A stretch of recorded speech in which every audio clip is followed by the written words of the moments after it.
Hi, it's the 4th of February 2020, and today on their daily current affairs programme, the BBC have done a special on the Victoria Derbyshire show about sex abuse in the Jehovah's Witnesses. The quality of this will be bad. I'll have to play with it a bit as well because of copyright issues, but I know you'll want to see this. For those in the UK, who have access to BBC iPlayer, it is available there for 28 days. So, here we go. Hi, it's Tuesday, it's 10 o'clock, I'm Victoria Derbyshire and we're live from New Broadcasting House.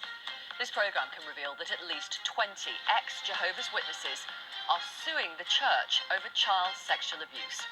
One former elder, who says he was abused himself as a 9-year-old boy, accuses the organisation of protecting perpetrators. There are Jehovah's Witnesses, active Jehovah's Witnesses, that abuse children.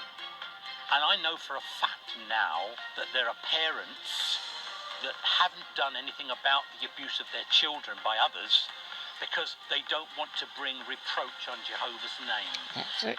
Church Classic. insists it complies with child abuse reporting laws.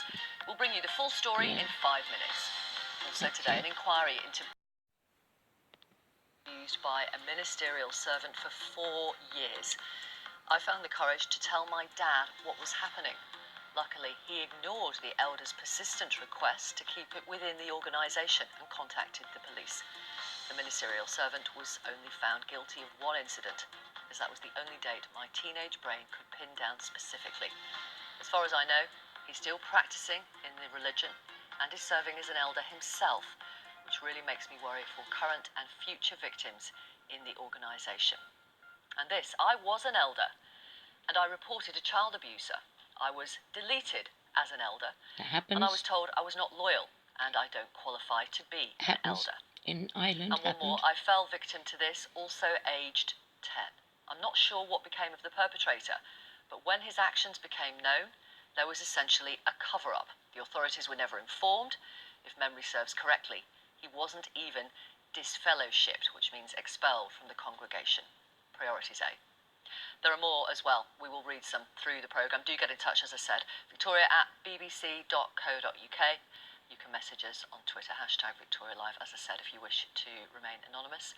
Then, of course, that's absolutely fine. Let's bring you the news first of all. Here's Anita. Thank you, Victoria. Good morning.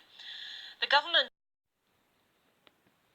At least 20 former Jehovah's Witnesses are suing the group over historical sexual abuse they say they suffered, this programme has learned. The group has a policy of not punishing alleged child sex abuse unless a second person alongside the accuser has witnessed it or an abuser confesses. But one former elder said it had been failing to involve the authorities. And Victoria will have that full report shortly.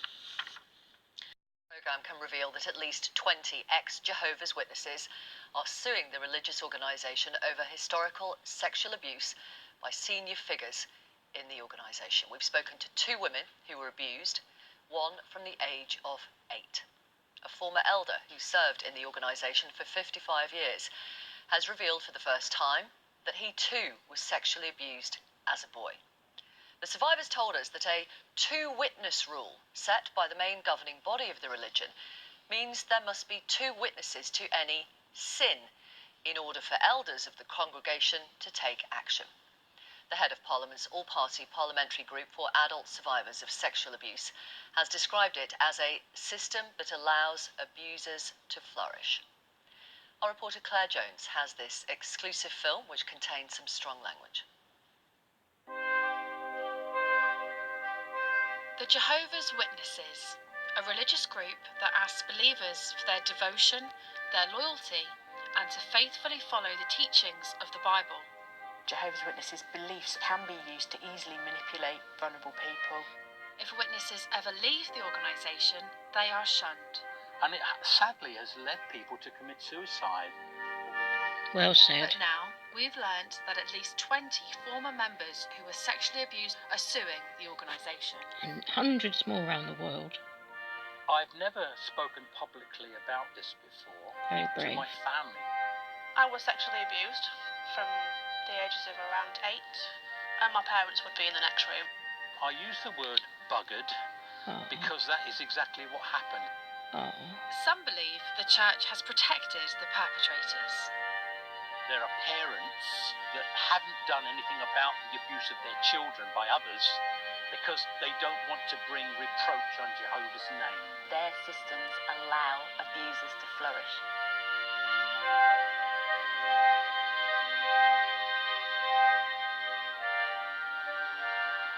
The Jehovah's Witnesses organisation uses the Bible as the basis for its teachings.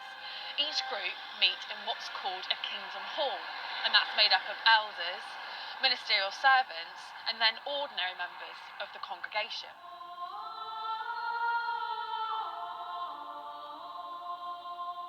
John Viney was an elder in the Jehovah's Witnesses for 55 years.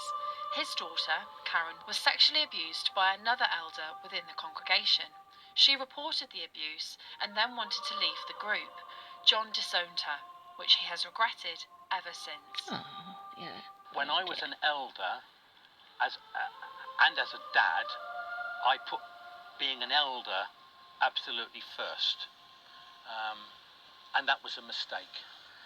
I get very emotional about this because I realise that my actions have affected others. I've affected others by disfellowshipping them, not just my family, others. I will have had a terrible detrimental effect on the lives of other people.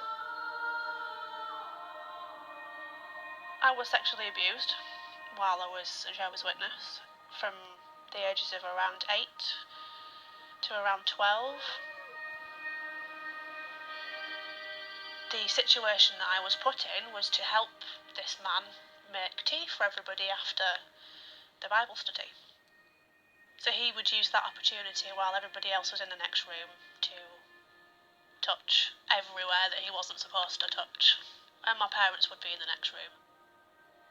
Emma, not her real name, eventually confided in her friend about the abuse. When her dad found out, he called the police.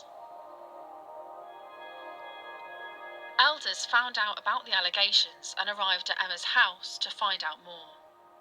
So they came round, all quite formal, sat in the living room, had a big long discussion.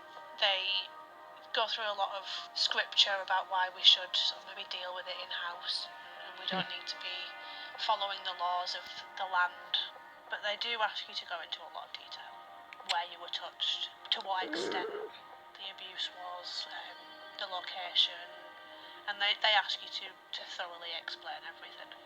All I can remember really is them sort of sat looking, just both glaring at me like you need to repeat to us what happened, you need to tell us who it was. They asked for quite gritty details, and I think my dad took over a lot because he didn't want me to have to go through it.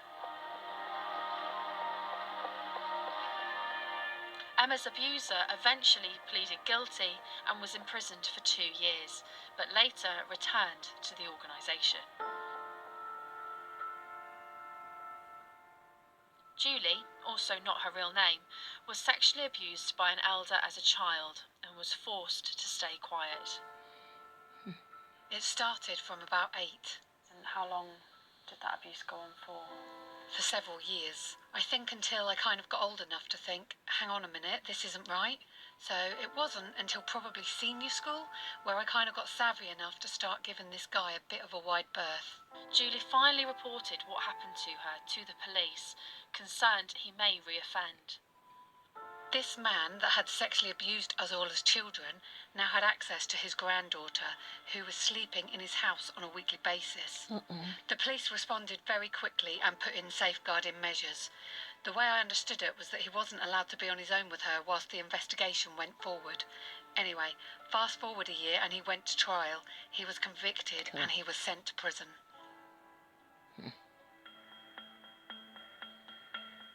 Now, years later, Emma and Julie are one of at least 20 people suing the church. Thomas Beale is the solicitor representing both women. A lot of my clients first go to the organisation looking for an apology, and it's their attitude in denying what's happened. They're doing a lot or in refusing the to UK. engage that company. ultimately leads to the clients wanting to bring a civil claim. If the claims are ultimately successful, then the individuals would receive compensation to assist them with trying to get on with their life. But some believe the abuse is still present in the organisation. There are Jehovah's Witnesses, active Jehovah's Witnesses, that abuse children. And I know for a fact now that there are parents that haven't done anything about the abuse of their children by others because they don't want to bring reproach on Jehovah's name. They put being a Jehovah's Witness before doing the right thing and reporting child abuse. Sarah Champion, MP and chair of the Parliamentary Committee looking at adult survivors of sexual abuse, has met with senior leaders from the Safeguarding Children. Sorry. I mean, this is child abuse. I'm deafened by the alarm bells that are ringing if that's the safeguarding that's in place. And that's exactly why the Charity Commission needs to be getting involved, because these establishments, these congregations have a duty of care to vulnerable children. The Charity Commission has been investigating the Jehovah's Witnesses organisation since 2013. A spokeswoman said the inquiry remains ongoing, but would not comment further. I'd like the organisation to acknowledge, if they won't go so far as to acknowledge the abuse that went on, to acknowledge that their systems allow abusers to flourish, and that they will do everything in their power to protect vulnerable children, vulnerable adults, and stamp out any corner where an abuser could be lurking. A spokesman for the Jehovah's Witnesses said parents and victims are informed they have the right to report the matter to the authorities. The spokesman said if a congregant has been guilty of child sexual abuse, elders inform parents with minors so that they can take measures to protect their children. I left about 12 years ago because the situation that was involving my family, my daughter who was sexually abused by an elder. During the interview, John unexpectedly revealed to me a secret he's been hiding for decades. I've never spoken publicly about this before. Only recently, even to my family and to my wife and kids. When I was a youngster, between the ages of about 9 and 13, a distant family member who was an active Jehovah's Witness abused me. I use the word buggered because that is exactly what happened. John finally went to the police over 50 years later to report what happened to him. And you know how sad I am to have found out that that person went on to abuse other children and went to prison and died in prison. As an abuser. Now, what would have happened if I had had the courage and the common sense to have come forward? I didn't. You did your best. And that's the biggest regret I carry with me. Poor man. You can only do what you can do. And if you need any advice or support, you can contact our action line, bbc.co.uk/action line, or call 0800 077 077, where you can hear recorded information, and those lines are open 24 hours a day. Well, here in the studio is John Viney, a member of the Jehovah's Witnesses for more than 50 years, reaching the rank of elder, and he says he was sexually abused as a boy. And Labour MP Sarah Champion, chair of the all-party parliamentary group for adult survivors of sexual abuse. And thank you both for coming into the studio, as well as appearing on our film. And John, I want to ask you first of all, you were a high-ranking member of this organisation, and people, including your own daughter, were being sexually abused. What do you think about that? Obviously, it's a terrible crime. I was so pleased that my daughter eventually had the courage to tell us, and then the whole matter went to the police because we insisted on that, and that the abuser, who was an elder, was eventually found guilty and is now in prison. But I am convinced offence because of the stance that Jehovah's Witnesses take, particularly the real fear they have of bad publicity, that if someone was to come forward and to say that they've been abused, as I said on that film, it brings reproach on Jehovah's name, and that's such a powerful disincentive to stop people coming forward, that I think that it's going on now. In fact, I know it's going on now, and there will be people out there that are being abused that will not be reporting it. Without going into details, you say you know it's going on now. Do you have evidence? Yes, I'm part of a support group, and we invite people that are going through difficulties to contact us. So we are told by individuals that they have problems. Most are ex-Jehovah's Witnesses. And that's the problem, because when a person leaves the organisation, maybe they just can't face it anymore. They want to get away from the memories. Often they then speak about it. And then, because they're now speaking against the organisation, they get what's called disfellowshipped, which is like a shunning, an excommunication. Do you advise them to go to the police? Absolutely. Absolutely. And in terms of the shunning, in fact, when your daughter first told you that she had been sexually abused, she claimed, you disowned her. Well, after she was disfellowshipped, I mean, we helped her through the child abuse issue first. You're talking about your eldest daughter. My eldest daughter. But then, of course, she didn't want to be part of the organisation anymore. Once you are baptised, if you decide to leave, you are going to get yourself in trouble. She got on with her life, got a boyfriend, so she became disfellowshipped. It was a public announcement, and when you are publicly disowned like that, the family, all of the family, have to treat you as if you're dead. And that's what we did, because I was a good Jehovah's Witness. Even though you have now revealed today you yourself was sexually abused as a child by someone in Jehovah's Witnesses. Yeah. With my daughter, it wasn't the sexual abuse that led to us shunning her. I obviously knew she had been sexually abused. It was the other laws or rules, if you like, within the organisation that technically she had broken, that meant that she should be shunned. Okay. I want to talk to you about this two-witness rule, both of you, if I may. Jehovah's Witnesses tell us, if at least two people, the one making the accusation and someone else who can verify this act or other acts of child abuse by the accused person, establish the charge, then an ecclesiastical judicial committee is formed. I mean, it's just extraordinary. It's Jehovah's Witnesses will tell you it's based on a Bible edict that says. Care. And so, what do you say, Sarah Champion? I mean, the whole thing is barking. And can I say, firstly, thank you for Victoria Derbyshire to exposing this, because most other programmes wouldn't go near it. But also thank you to John for having the courage to come forward and say this. He's brave. And I think John is an example of the deep indoctrination that goes on, because from the youngest age, the Jehovah's Witness is all that you know. It's completely all-encompassing. The fear of being shunned, for your own parents to see you as dead. I mean, that is a pretty hefty penalty to go to speaking out. And then the two-witness rule is clearly barking, because unless it's a paedophile ring, most, if not virtually all, child abuse happens in isolation. That's the whole way that it operates. So to be believed by having someone watching it immediately rules out almost every case from going forwards. And then, of course, the people you're reporting it to are very likely to be the abusers as well.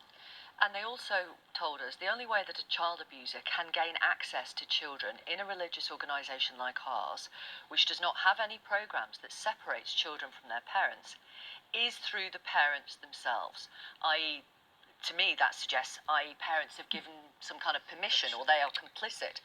We know that's not true from one of the women we spoke to in the film, Emma, who made the tea after the meeting. She's in a room next door, her mum and dad are on that side, a man goes in and touches her completely inappropriately and abuses her. But you have to remember that in Jehovah's Witnesses, the elders are the next step down from God. So, of course, you would trust them. I mean, they are the Word of God. So why wouldn't you, if they said, oh, like your child needs additional biblical studies, I mean, that would be seen as a wonderful thing that this person is helping the child. Yeah. Why would you question it? Sure. It's deep, the indoctrination. Let me go on with the statement, and you can come back, John. The statement adds, for decades, the organisation had educated parents about the dangers of child abuse and how they can protect their children. And when elders learn of an allegation, they comply with child abuse reporting laws, even if there is only one witness. And parents and victims are informed they have the right to report the matter to the authorities. What do you say to that, John? That last piece is a very new piece of information. Their public statements have only ever said, we don't prevent people from going to the police, which is a very negative view. So and I'd have to say as well that Jehovah's Witnesses tell lies. And so when they say that they do certain things or don't do certain things, I now know that that's not true. Not all Jehovah's Not Witnesses all tell Jehovah's lies, like Witnesses, not no. all people, not all No, people, etc. tell lies. But John and I were also shaking our head when that bit about reporting it came up, because after I spoke out about 2 years ago, I had a meeting with some of the national elders, and they brought their lawyer along, and they don't recognise the police, they recognise God, they don't recognise parliamentarians, they don't recognise any other authority apart from God. So therefore that they didn't see it was their duty to report it, because why would they? God is the person that is justifying them. And also they set up a judicial committee, an ecclesiastical judicial committee is set up, as long as, according to an earlier statement, that there are 2 witnesses to child abuse, so they would deal with it in-house. Yeah, it would be dealt with in-house. Obviously, the abuser would be asked, did you do it? And if they say no, then that's the end of the matter. I think the fact that you have revealed to us that you too were abused as a young boy is quite extraordinary. How do you feel about being public about that, John? Well, one of the reasons that people don't come forward is, number one, the shame. You think about it. When I was a lad and it was happening, I've got to be honest, I was so not understanding what was happening, but that I didn't speak out then. Then when you get to an age where you think, oh, I should have said something, now you're thinking, oh, but if I say something, I'll realise I should have said something earlier. So the whole thing is compounded. I'm glad that I've spoken up now. It's an unusual situation because it means that almost like 2 generations of Jehovah's Witnesses have been abused in my family. So for them to say it is not a problem, it obviously is, and I hope that from this appeal that you're making, that many people will email you or telephone in to say that what they are saying is actually not true. How much does it play on your mind, the fact that you weren't able to report this earlier? I got on with my life, I have to be honest. I can say it hasn't affected me, but I do know it has affected many hundreds of other people, even thousands of other people. So I've just got on with my life, but I know we need something needs doing because it's affecting lots of other people, and that's my main concern. But you're aware, I think you told us, that the person who abused you went on to abuse other people. And that's why there is a need for people to come forward. Well, they are. Let me read some messages. Oh, my goodness. They're all anonymous. I was raised a Jehovah's Witness until I left at 18. I was abused as a kid and felt like I had to cover it up because I'm male and he was male. I was raised believing homosexuality was wrong and it was a sin, and it would mean I would be killed at Armageddon, so I kept it a secret. Eventually, I came out when I was 16, and I was put in front of the elders, who asked lots of personal questions, including about the abuse, which they did nothing about. The only thing they did was isolate me from the rest of the congregation and advised my family to limit conversation. They treated me as though I were the danger and as though I was the abuser. I lost all my friends and most of my family. This viewer says, I'm a survivor of Jehovah's Witness child abuse. It was my father. The 2-witness rule meant he was never disciplined. He is still active in the church. When I spoke out, I was told to look for the good in my dad, like God has, and to forgive. And this, I was a witness until I was 17. I read with shock the statement that you received from the Jehovah's Witness they made about child abuse, and that they regularly tell the congregation how to protect their children. This is not true at all. No. At least it wasn't when I was a witness. Child abuse was never ever talked about. However, fornication, I beg your pardon, was a regular topic of conversation on the platform. Sex before marriage, dressing in a provocative way, which would have made brothers or men uncomfortable, was absolutely forbidden. And this was drummed into us all from as soon as we could talk. Yeah. Do you believe that there are parents aware that their children are being sexually abused by members of the Jehovah's Witnesses, and they're doing nothing about it? I do, because they will be conscious of the fact that by speaking up, they will be seen as a trouble family. And if you become a trouble family, you are likely to suffer internally. The Charity Commission have been investigating Jehovah's Witnesses since 2013, so almost 7 years. What's going on? Personally, I regularly and routinely receive letters from people who have been thrown out of Jehovah's Witness because of the abuse that they suffered as a child.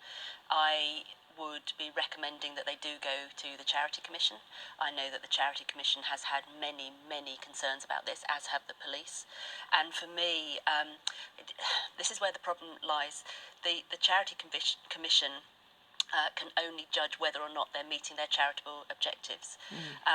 The police can only act when they know that a crime is being carried out.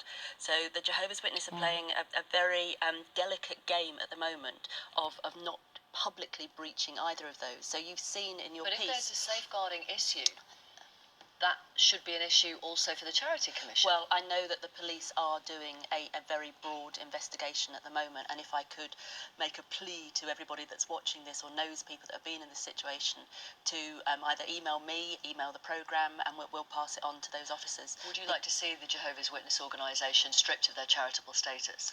I personally believe that what they are doing is fostering abuse, enabling abuse, and deliberately not reporting abuse. That must be in breach of their charitable objectives, and so at the very least I would want a complete investigation into their safeguarding, which I do not believe either exists or what they claim to be safeguarding is not robust at all. It's an absolute abomination. That's what's going on. I was disfellowshipped age 16 for having sex outside marriage. Disfellowship means you are cut off from all your family and friends and they can't talk to you. While I was disfellowshipped and still attending meetings, a family member who was a Jehovah's Witness raped me.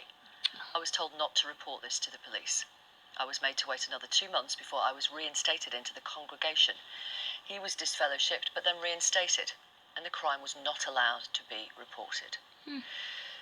This viewer, I was abused from my early teens until I married the man. Oh, yeah, it happens, doesn't it? As a young, vulnerable child, I fell victim to the grooming and position of trust of an adult who I looked up to. After years of mental health issues, I then understood I was abused, and that then triggered my understanding of why I felt the way I did. Yeah. When I went to the elders, I wanted to get a divorce, but I was told I did not have grounds for a divorce. It was absolute living hell. That happens a lot. Can I come in on the specific point of the positions of trust? Because one of the things I'm campaigning on with the Safeguarding Charity 318 is at the moment there is a legal loophole. So if you are a teacher or a social worker and you're in a position of trust over a 16 or 17-year-old and you have sex with them, it's automatically a crime. If you're a faith leader, a sports coach, that doesn't exist. It will be seen that the 16-year-old is consenting. And what I would argue, particularly in the case that you've just read out, is the position of authority that elder had over that child is more than a teacher would. So I'm asking the government immediately to change that legal loophole. Absolutely. I thought the sports coach loophole had been closed as a result of the footballers who appeared on our programme. Tracy Crouch was the sports minister and she announced it. And Tracy Crouch is working with me because while she announced it in 2017, all they've done is a review. So the law has not been changed on that? Has not been changed at all. Wow, well that's my failing. I did not realise that. I Get your absolutely fingers thought that out, had been brought UK. in. No, unfortunately Yeah. that is being kicked into the long grass along with other measures that could safeguard children. And one of the things that John was talking about was the impact. Next week I'm launching a report. I've worked with over 400 adult survivors, and the impact of being abused as a child is lifelong. So mental health, physical health, trust, it has an impact on your employment, on your relationships. So what we need to be focusing on as a country is prevention, and then what we need to be focusing on is supporting survivors. Yeah. Okay. Thank you so much. Thank you. Thank Good you, one. John Viney, for speaking out and speaking out on our programme. Sarah Champion, thank you. Thank you very much for coming on. I'm going to read this statement again from Jehovah's Witnesses. They told us the only way that a child abuser can gain access to children in a religious organisation like ours, which does not have any programmes that separate children from their parents, is through the parents themselves, adding that for decades the organisation has educated parents about the dangers of child abuse and how they can protect their children. The spokesman also said when elders learn of an allegation, they comply with child abuse reporting laws, even if there is only one witness, and that parents and victims are informed they have the right to report the matter to the authorities. He continued, the statement continues, if a congregant has been found guilty of child sexual abuse, our elders inform parents with minors so that they can take measures to protect their children. Thank you for your messages. I have got some more which I will try and read before the end of the programme, and I do want to mention the Action Line advice support line again, bbc.co.uk/action line, or you can call 0800 077 077. There are loads of organisations that can help you, and you'll get recorded information with that phone number. The lines are open 24 hours a day. Still to come before 11 o'clock this morning, we'll be taking a look at